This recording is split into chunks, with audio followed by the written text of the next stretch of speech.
The Department of Computer Sciences organizes an intra-collegiate poster presentation competition.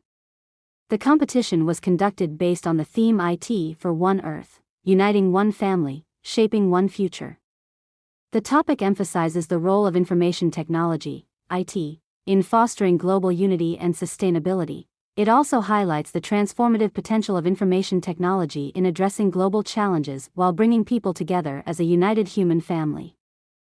It emphasizes the need for responsible and collaborative efforts to harness the power of IT for a more sustainable and interconnected world. The event was graced with the presence of the chief guest Mr. E. Alex Raja, M.A. English, M.A. Journalism and Mass Communication, PGDCA, DPCS, D. Viscom, Assistant Professor, Department of Visual Communication, VLB Janakiammal College of Arts and Science, Coimbatore. The participants presented their posters to the chief guest and explained their idea.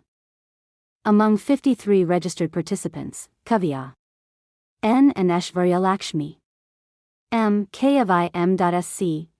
backed the first prize, Hiridhaya V.S. and Rudhravarshini R. of II BCA A, backed the second prize following Abinaya B. and Dev Wadhani B. of II BCA A backed the third prize.